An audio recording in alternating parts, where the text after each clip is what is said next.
भारत देश 78 ईयर्स हो गए, फिर भी हमारी महिलाओं को कुछ भी आज़ादी नहीं मिली है कि हम अगर पढ़ लिख करके इतना आगे बढ़ते भी है तो हम जहाँ काम करते हैं, जहाँ पर हम रोज़गार के लिए जाते हैं, वहाँ पर हम सेफ नहीं हैं। तो हम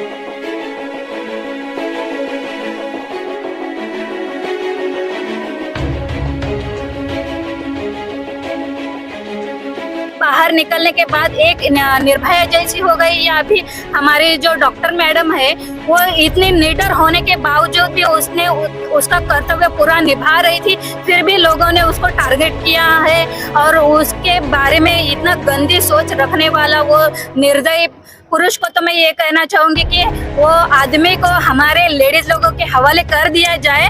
वो कोर्ट तो क्या सिर्फ फांसी देगी ना।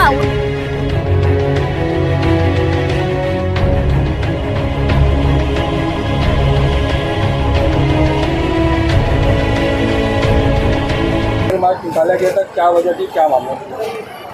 सबसे पहले तो जिजाऊ शैक्षणिक सामाजिक संस्था की तरफ से ये निकाला गया है।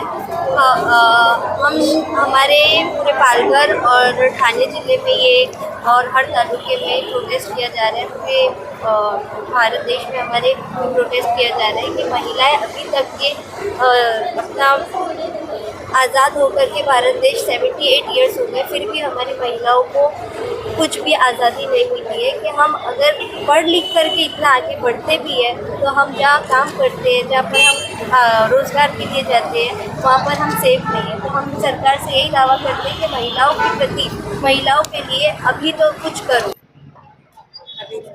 अभी नहीं तो फिर कभी नहीं।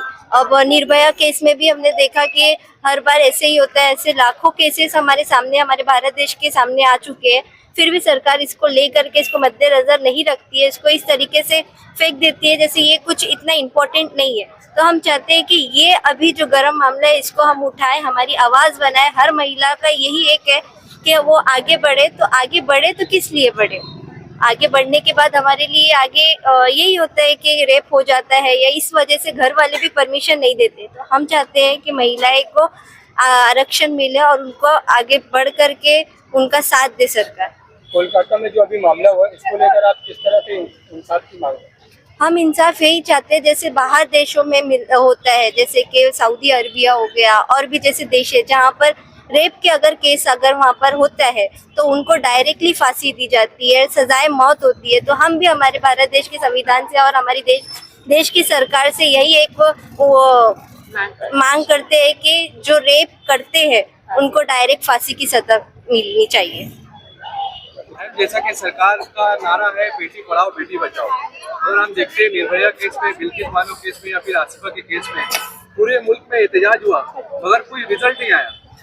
आप जो है कलकत्ता केस को लेकर यहाँ पे एहतजाज हो रहा है, इसके बारे में कुछ? सर, बात यह है कि हम लोग जिजाऊ संस्था से जुड़े हुए हैं और अभी पूरे कोकण भाग में और पूरे महाराष्ट्र में हम लोग का जिजाऊ संस्था का जो ये कैंडल मार्च चल रहा है हमारे सामरे सर की ओर से। और मैं बोलना यही चाहूंगी कि बेटी पढ़ाओ बेटी बचाओ जो अपना ये चल रहा है, लेकिन बेटी पढ़ाते हुए हम लोग भूल जा रहे हैं कि हमारी ही बेटी के ऊपर हम लोग कितना अत्याचार कर रहे हैं।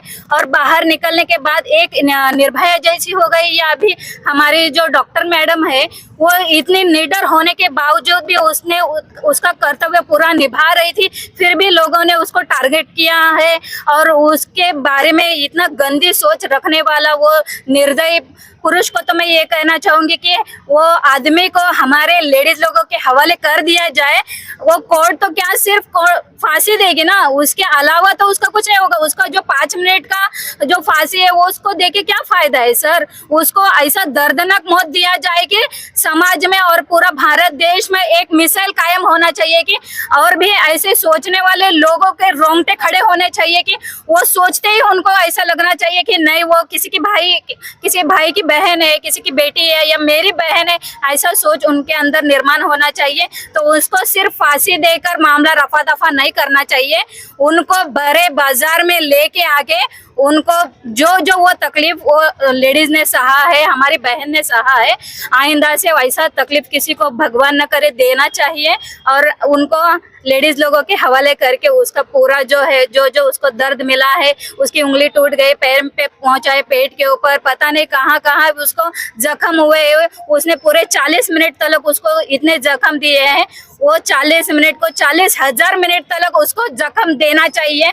ऐसे मैं अपील करती हूँ सर, मेरी सरकार से यही गुजारिश है कि सिर्फ मौत देने से क्या हमारे औरतों का क्या होने वाला है, ऐसे तो घटना घटते ही रही है। अभी भिवंडी में ही कितने सारे घटना घटते, तो सिर्फ ये कैंडल मार्च निकालने से कुछ नहीं होता है और सिर्फ बोलने से और करने से कुछ नहीं होता है। वो